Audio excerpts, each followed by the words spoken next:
Jesus, Jesus, eu te adoro. Jesus, Jesus, eu te adoro. O Senhor esteja convosco. Ele está no meio de nós. Anúncio do Evangelho de Jesus Cristo segundo Mateus. Glória a vós, Senhor. Naquele tempo disse Jesus aos seus discípulos: Vós sois o sal da terra. Ora, se o sal se tornar insosso, com que salgaremos? Ele não servirá para mais nada, senão para ser jogado fora e ser pisado pelos homens. Vós sois a luz do mundo. Não pode ficar escondida uma cidade construída sobre um monte. Ninguém acende uma lâmpada e a coloca debaixo de uma vasilha, mas sim num candeeiro, onde ela brilha para todos os que estão em casa. Assim também, brilhe a vossa luz diante dos homens, para que vejam as vossas boas obras e louvem o vosso Pai que está nos céus. Palavra da salvação. Glória a vós, Senhor. Aleluia, aleluia. Aleluia, aleluia. Aleluia, aleluia, aleluia. Aleluia, aleluia, aleluia, aleluia. Aleluia, aleluia, aleluia, aleluia. Neste dia em que celebramos a memória de São José de Anchieta, esta palavra de Deus que vem iluminar o nosso caminho, palavra que foi retirada do primeiro livro dos Reis, no capítulo 17, nos deixa uma mensagem muito interessante. Primeiro, a gente pode até achar diferente a postura de Deus, que manda um profeta que estava num lugar seco, num lugar onde a carestia estava tomando conta, estava assolando a população, e ele manda este profeta para uma viúva numa terra pagã, numa viúva pobre, que mal tinha o que comer. É interessante notar os planos de Deus, o que Deus vai realizando em nossa vida. Num primeiro momento, talvez, nem sempre, temos a possibilidade de compreender aquilo que Deus quer para a nossa vida.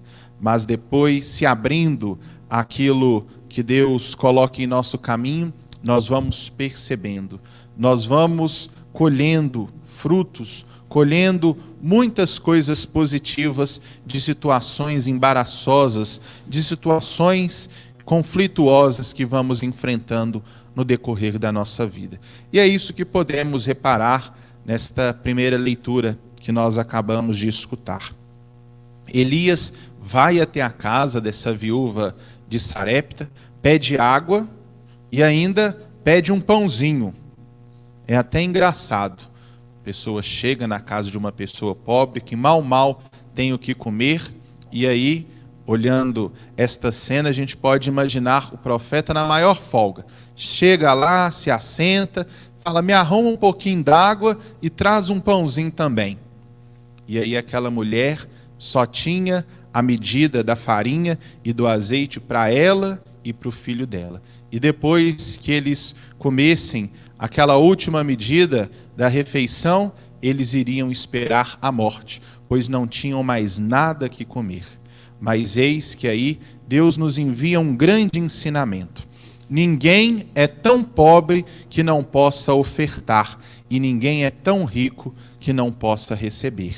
E aquela mulher pobre, então, se fez grande, pois ela doou o pouco que tinha para o profeta, para que a fome e a sede do profeta fossem saciadas. Olha que maravilha.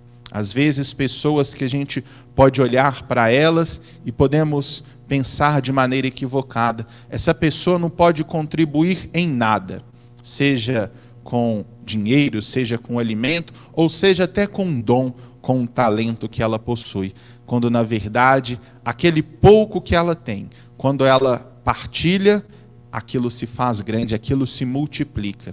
E assim também acontece na nossa vida. Quando olhamos para determinadas pessoas e podemos pensar assim: essa pessoa aqui não vai contribuir em nada. Essa pessoa aqui não vai somar em nada. E quando nós vemos ali, na hora da prática, é aquela pessoa, com a sua simplicidade, com o seu jeito simples de ser, que contribui, que soma e que dá força ao grupo, que dá força àquele movimento que está sendo feito. Por isso, essa leitura nos ensina a não olhar o outro com preconceito, mas olhar aquele pobre, aquele humilde, aquela pessoa simples, com o olhar de que ela pode também contribuir, com o que ela tem para ofertar, para fazer com que a nossa soma seja uma soma mais forte, uma soma mais positiva. E assim podemos também olhar para a providência de Deus que não nos deixa ao léu. A providência de Deus se faz sempre presente em nossa vida. Quando a gente pensa que Deus não tem nada para nos ofertar, eis que Ele nos concede muitas bênçãos e muitas graças. E assim, na conclusão dessa história, nós vemos que a farinha da vasilha não acabou, nem diminuiu o óleo da jarra, conforme o que o Senhor tinha dito por intermédio de Elias. Diante das situações de pobreza, diante das situações de angústia, pois a angústia vem também na pobreza espiritual, na pobreza dos nossos sentimentos, nós precisamos confiar para que o pão que dá vida, o pão que é a Eucaristia, jamais venha a se ausentar da nossa vida. E este mesmo pão que nós recebemos na Eucaristia, juntamente com o pão da palavra, que nos faz, como nos diz Jesus no Evangelho, no discurso da montanha, no Sermão da Montanha, no capítulo 5 do Evangelho de São Mateus, que nós, cristãos, seguidores e seguidoras de Jesus Cristo, precisamos ser sal da terra e luz do mundo. O sal serve para conservar as coisas boas, para dar sabor. E nós precisamos dar sabor ao mundo com o nosso testemunho.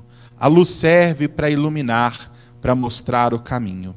E no mundo marcado por tanto ódio, no mundo marcado por tantas situações que nos entristecem, que nos angustiam, nós precisamos ser luz. E a luz vem aqui, da palavra de Deus. A gente pode buscar essa luz em muitos lugares, mas nós não encontraremos, pois a luz que ilumina o nosso caminho e a lâmpada que ilumina os nossos pés vem da santa palavra de Deus, da santa palavra de Jesus Cristo. Por isso, neste segundo dia do nosso tríduo, no qual celebramos a memória de São José de Anchieta, o apóstolo do Brasil, possamos nós cultivar o sentimento de esperança, confiando na divina providência. O sentimento de ter a certeza de que ninguém é tão pobre, de que ninguém não é tão pobre que não possa doar algo, não possa oferecer algo. Ninguém é tão rico que não possa receber algo do próximo, do seu irmão. E assim, tenhamos a consciência de que nós precisamos ser sal da terra e luz no mundo. Sobretudo em nosso país, que passa por dias desafiadores, com tantas crises que assolam a nossa nação. Que a santa palavra de Deus nos ilumine e nos dê forças para continuarmos dando testemunho de Jesus Cristo vivo e ressuscitado, presente no meio de nós. Louvado seja nosso Senhor Jesus Cristo. Para sempre seja louvado. Com todos os anjos eu quero te contemplar, Jesus, Jesus meu.